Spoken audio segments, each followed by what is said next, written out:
dengan Azam Smile. Hai. Kenapa Azam Smile? Smile tu membawa maksud apa? Kenapa Azam smile? Sebabnya smile itu kita tahu senyum.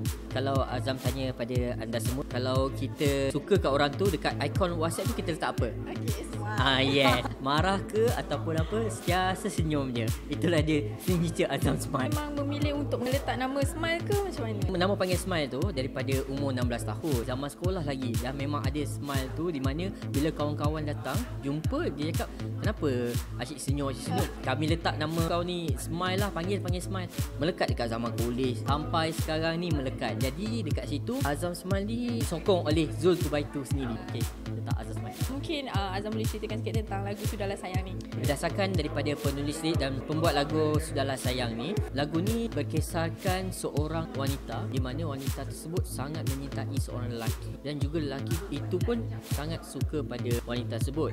Kemudian wanita itu sangat-sangat bermain perasaan, di mana dia suka pada lelaki lain, banyak lelaki. Pada masa yang sama asyik kantoi banyak kali. Lelaki tu mula marah tu biasalah. Okey, tapi maaf. Dan pendekkan cerita, bila perempuan tu buat hal lagi, lelaki tu pun cakap, "Sudahlah sayang." Lagu ni Azam mungkin ada bagi idea sikit ke, ataupun mungkin pengalaman masa lalu Azam sendiri ke dekat Abang Zul Tubaitu? So far lagu ni memang khas dibuat sepenuhnya oleh Abang Zul Tubaitu. Dia yang buat untuk diperdengarkan untuk Azam. Jadi dia pun cakap, "Okey tak lagu ni? Sedap tak?" Azam rasa tengok pada lirik ni sangat mudah untuk didengari oleh pendengar-pendengar kat Malaysia ni. Sebab pendengar kat Malaysia ni suka yang lagu yang orang cakap apa, simple, kita boleh catch up pada chorus. Jadi Azam pun fikir, okay, why not kalau kita nyanyi lagu ni kan.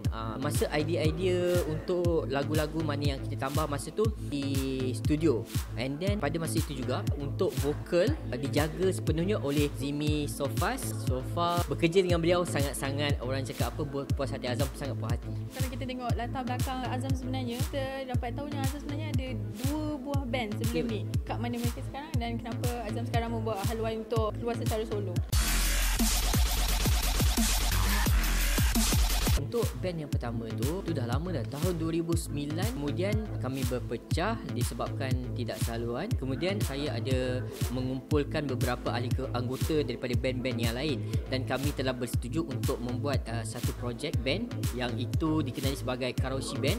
Band tersebut kami buat sebabkan untuk minat yang sama dalam muzik rock, metal, kemudian muzik band lah, orang cakap. Lagu tu kita lalu mainkan pada gig-gig, event-event tertutup lah. Jadi Azam berbincang pada mereka untuk buat lagu solo. Jadi mereka pun bersetuju, tak ada masalah. Tapi kalau macam Azam cakap, ada event-event yang memerlukan khidmat mereka, why not rezeki kita kongsi bersama. Sebenarnya macam Azam still in the band ke, ataupun Azam dah memang bergerak secara solo? Sekarang ni memang bergerak secara solo untuk Sudahlah Sayang. Akan tetapi kalau macam contoh ada projek-projek yang memerlukan band, Azam akan pakai khidmat mereka lah. Mungkin selepas ni ada kolaborasi dengan band sebelum ni? InsyaAllah kalau ada rezeki, kita boleh buat bersama-sama dengan band yang lama, insyaAllah. Daripada genre rock, lepas tu buat lagu Sudahlah Sayang yang balada, lagu Melayu-Melayu ni, macam mana Azam tukar? Azam sebenarnya memang berminat untuk pergi ke arah semua genre. Azam kalau boleh nak mencuba semua genre, tapi buat masa sekarang ni kita ikut pada trend semasa. Trend semasa dia lebih kepada 90s, balada, semua kan balada rock. Lagu ni memang Azam rasa dia punya elemen-elemen 90s tu ada dekat situ. InsyaAllah ada rezeki. Itu je. Macam mana penonton OI boleh dapatkan ataupun dengarkan lagu Azam Sudahlah Sayang?